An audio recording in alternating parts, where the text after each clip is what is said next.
Friends, I have struggled with how to kick off today's episode because I am unusually excited about the subject matter.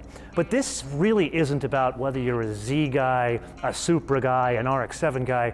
This is about the return of sports cars, affordable sports cars, to people like you and I. And thus, you and I are going to have to do a mild tech review and design review of one of the most important cars we're going to see in the year 2020. The reality is production probably won't be till 2022. I could be wrong, hopefully it could be a little bit earlier. But now, you and I are going to spend some time getting to know the Nissan Z Proto.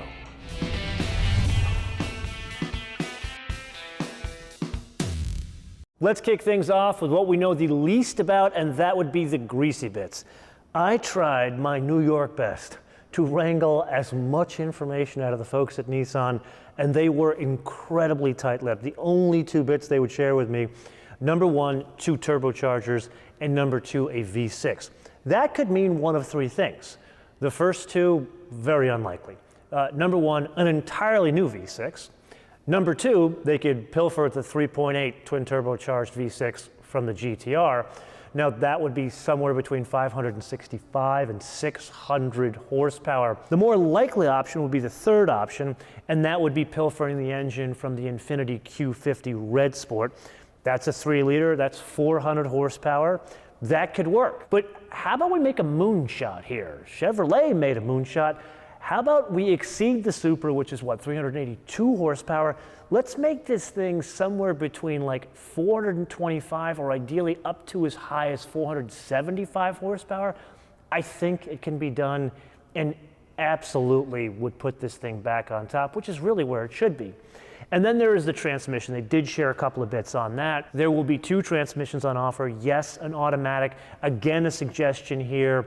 Let's not do a torque converter automatic. I know it's really not Nissan's bailiwick to do a dual clutch transmission, but there are many suppliers that could help with that expertise. I suggest going to one of those. I'll be honest, most people are going to buy this with an automatic.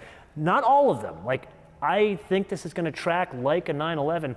In the US, the manual transmission take rate is 25%, and that brings us to one of the most important points of this production intent concept car, the fact that it will be on offer with a manual transmission. Arigato gozaimasu for ensuring that it will be a real sports car for the next decade. Ken shares some details about the wheels. Those are 19 inches in diameter, although I do have to share something interesting. The color you see on the car is like a yellow pearlescent, and it's very specific because they're trying to tie it to that early yellow that they had on the 240s, and then connect it with the Z32. Remember the twin turbos had that really funky yellow? All very similar, but here they have contrast throughout the car. So they've got the contrast stitching in the car, as well as some of the highlights in the interior that pick up all the different yellow throughout the vehicle. And now it is time for us to address the elephant in the room, which would be design, but first a bit of history in order to put things in context. Most Z aficionados are very well aware of Mr. K's contributions to the development of the car, bringing it to the US, placing it with Peter Brock, making it a very winning race car, which I would argue put Nissan and the Z on the map in the US. But behind the scenes, there was another gentleman. He was a combination of a mechanic, an engineer, an inventor, a designer, and Superman. That was Matsuo-san. I was incredibly fortunate to have him on the show and share all of the innovations that went into the Z that frankly impacted every car on the road today. Sadly, we lost him a couple of years ago. And then fast forward into like the late 80s, and that brings the next, at least for me, really big mile marker in Z history, and that would be Yamasan. It was his design that became the Z32. And it was exactly at that time that another player entered into this saga. You see, there was a Cuban immigrant that was working at the Nissan Design Studio in California, and at the ripe old age of 22 years old, he made his first trip over to Japan to work in that studio. And when he got there, the first 2 vehicles he saw was the Figaro and Yamasan's clay mock-up of the Z32, and he was kind of blown away at the direction of the company. Well, fast forward 30 years, he now is the man that runs all of design for Nissan and Infiniti. His name is Alfonso. Actually, I got yelled at by him on the Rogue episode because I referred to him in that episode, but I didn't call him Brother Alfonso. You see, he's become a very good friend over the years. Amazing guy, crazy sense of humor, which I will share with you in a coming Inside the MotoMan Studio episode. But anyway, back to this story. Alfonso ended up making his way around the world. He ran the design studio in London, came back, ran a design studio in California, where this car was born. And you may remember Randy Rodriguez. He designed this whole thing and was inspired by sharks. Well, he now has become a bit of a rock star himself in that he went to Tesla, and it was his sketch that became the Tesla Semi. Then he got offered a job to run all of advanced design for GM in China. Okay, so now that we have our little history lesson out of the way, I promise I am getting to a point. The folks we just discussed, by no means an exhaustive list of the folks behind 50 years of making this car a reality. However, they are the key players in how this concept today came to being. You see, Matsuo-san created the 240, and if you look at the front of this vehicle, the side of the vehicle, as well as the daylight opening, clearly lifted from a 240. For the avoidance of doubt, I am not saying that this is a retro design. The best way that I, design nerd, would put it, they've made an interpretation of certain parts of the 240 and used a creative license to apply it to a modern-day sports car. But then this again is where our history weaves into it. Take a wild guess who was working on the Z concept in the late 90s that became the 350. That would also be Alfonso, and that was another concept that did take some creative license from the 240. That in turn brings us back to our good friend Randy, who yes, has ditched us for the big time, but the folks in Japan, that is the studio that has done the majority of the work on this concept. Yes, California did contribute a number of themes, but the heavy lifting was really done in Japan. They decided to take some more creative license and do their own interpretation of Randy's door handle here. You may notice in the concept, there's a button up here to release the door, but that's only for the concept. I'm told in the production vehicle, it will be this modern interpretation of the 370Z door handle. And that brings us back to where it all started, Matsuo-san, and one of the most iconic design elements of the original 240, the sugar scoop headlights.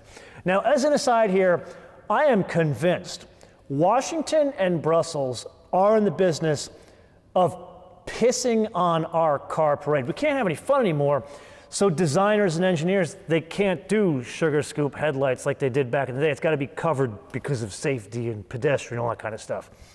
So once again, this is where Alfonso comes into the picture, and he's thinking, we can still do this. We can still do the interpretation of the 240. Remember the 240 Genos? We'll take a look at the body curvature around the lenses, but don't overlook the LED headlight signature. Those two elements together should look very familiar. While you and I are on the topic of design, we need to spend a little more time focusing on the rear end of the car, because that is what does not translate through video and pictures of the Z Proto. When you think of a current gen 370Z, that is no other way to put it. It has a badonkadonk. It's more of a bulbous organic shape, which was very unique when it came out, and I feel it's held up well over time. This is a completely different direction. There is no roundness to the rear end of this car. It's very much squared off. You only see that when you see the car in person. And one of the big differences, there is quite a bit of width here, and that is a function of these haunches that come out, which add so much wonderful presence to the vehicle. Then coming to the rear of the vehicle, you know, this thing we've talked about, it's a mishmash of different Zs that came before it, as well as other cars.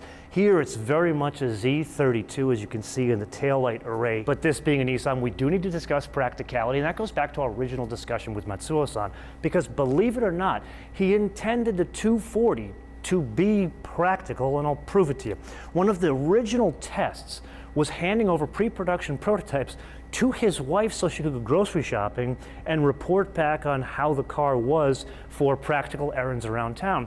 And that's how he learned about a solution that is now in use in every car that has a hatchback today or even a station wagon, in that they use those shock absorbers to hold the very heavy metal and glass panel together and hold it up while you're trying to get stuff into the car. And that he took inspiration from fighter jets. He saw the shock absorbers could hold up the very heavy glass canopies and thought that could be adapted to a car and make hatchbacks very practical. And so much so, every other car manufacturer uses his innovation. Now, there is an innovation here. I can't honestly tell you if it works because they will not let me open up the rear hatch here. It looks to be a handle here. My guess would be release and it would come up from here. But it is a nice three-dimensional touch to an otherwise very squared off rear end. One of the most challenging aspects of automotive photography is trying to convey through a camera the size of a vehicle to people who have never seen it in the flesh. Today's example is even more challenging because it has rather unusual design elements that hide the actual size of the vehicle. So I could rattle off dimensions like 172.5 inch length, 72.8 inch width, and 51.6 height.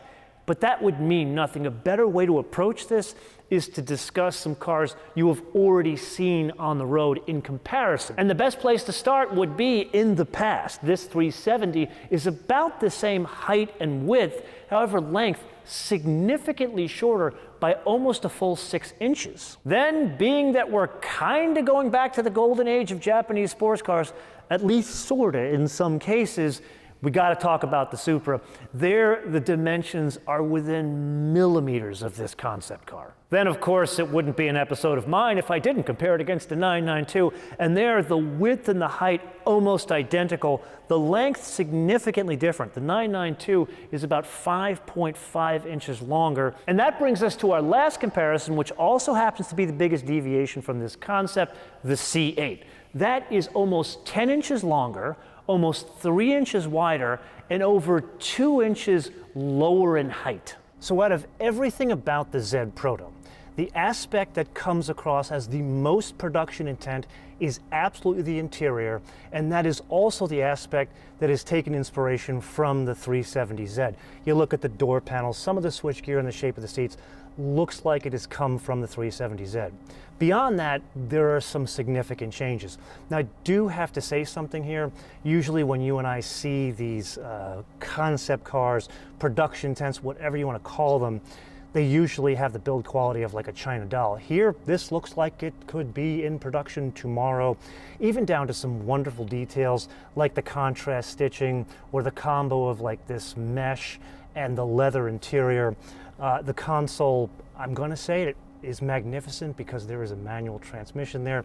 The steering wheel has been reshaped, and this is something we learned in the Rogue, where Nissan has kind of upped their build quality, and that's a crossover that's meant to be a baby buggy. So here, this being a sports car, it's going to have a transaction price a bit higher. The overall shape of the dash, I'm not in love with it. It's a bit too clunky. I can see why they went with this, so they could take the 12.3 inch screen from other Nissans and adapt it here. I'd love to see this look a little bit more organic like they did in the Z32. That said, there is a TFT screen for all the gauges. I'd love to see a real analog tachometer. Can we do that? And then, of course, last but not least, yes, there are 3 gauges on the top of the dash. One is for turbo speed, one is a boost gauge, and one is a voltmeter. Okay, so everything thus far sounds great, and at least to me, it is a modern yet attractive interpretation of a sports car. But where are we logistically in the development process? Because they still call this thing a concept, which tells me it's held together by chewing gum and spit. Well, apparently they're much farther along than I had anticipated, because the major hurdles that are left are only fine-tuning in high-speed stability and aerodynamics. Which gives us a little bit of time to look backwards, so I got our old friend Dave Kinney on the horn. You remember him. He is the one that literally writes the book on collector car values. And I posed the question to him, where is the collector Z market going? Because I recently saw a really low mileage 240, like new in the wrapper, that went for stupid money. And I asked him, is it going to explode? He's like, no, there were just too many built. The best you can really hope for, at least in the 240 world, is for them to outpace inflation, which is kind of what they're doing. Z32s, again, my favorite. He's like, those, it's not gonna be like what happened in the NSX world. Remember with that, they were 25 grand for the longest time. You could buy the nicest one for 25 grand. Then one day they turned into 50, and then I think 75. He does not think that is going to happen in the Z32 world, again, because too many were made. But the nicest ones, you will have those anomalies like we saw on Bring a Trailer.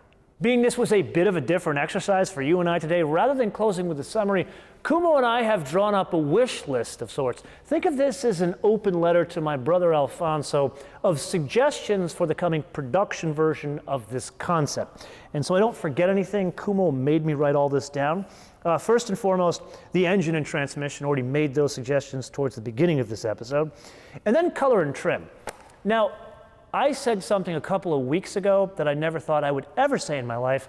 I was blown away by a Nissan Rogue, specifically the color and trim and the texture of that vehicle.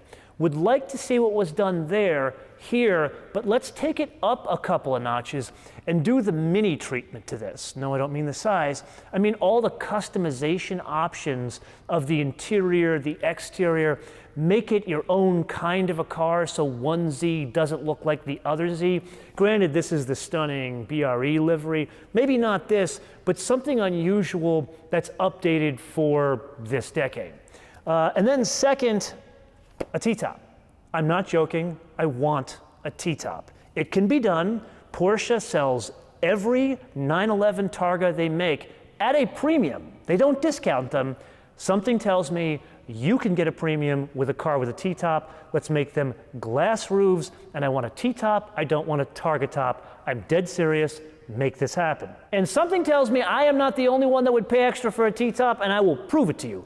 We are now living in a world where General Motors has resurrected a dormant brand of gas-guzzling military vehicles as electric vehicle playthings that have T-tops, but wait for it, they sold out the first run of these things in minutes at $112,000 a copy.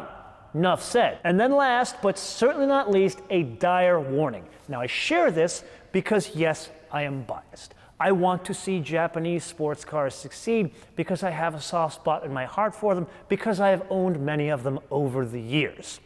So please, oh please, oh please, avoid the third rail mistake that the current Supra has made, and that is overpricing it. The six-cylinder that we have driven is about $57,000 to $58,000. Guess what is $60,000? An almost 500 horsepower mid-engine sports car. Yes, it's a Chevrolet, but it's a damn good Chevrolet. And as such, there are acres of six-cylinder Toyota Supras on Toyota lots around the world. I am literally getting comments in my episodes from as far-reaching as Belgium. They can't sell them because of the price. It's not a bad car, it's just overpriced. This, I genuinely believe, will be a better vehicle because it is designed, engineered, and built in-house by Nissan. They control it. And I get it can't be a $26,000 car, because if you were to take the cost of a 240 back in 1970 and adjust it for inflation, it would be about $26,000, $27,000. The car is different now, it's got more safety doodads, all that kind of stuff. So what I'm suggesting, somewhere between $40,000 to $45,000 to start, maybe the one with the T-top, couple of extra ponies, fancier wheels, more customization of the color and trim, maybe as high as 50.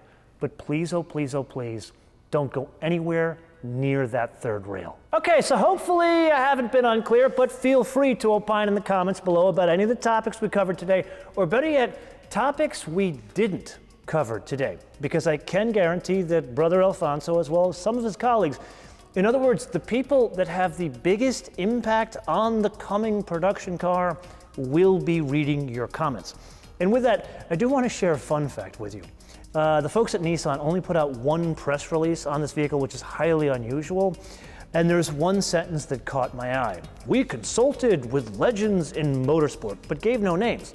Now, when I'm thinking Nissan and Zs for motorsport, that's really only two people, Peter Brock and John Morton. So I reached out to both of them, and John had a very funny thing to say. He goes, I really like the front end of the car and the side of the car. It reminds me of my 240, which he was very winning in. But that back end I don't like, because it reminds me too much of the Z32, which is my favorite Z. Now, normally I would disagree with the man because I'm a New Yorker, but he's a legendary race car driver and I'm not. So that means he's right. Until I see you next time, bis später.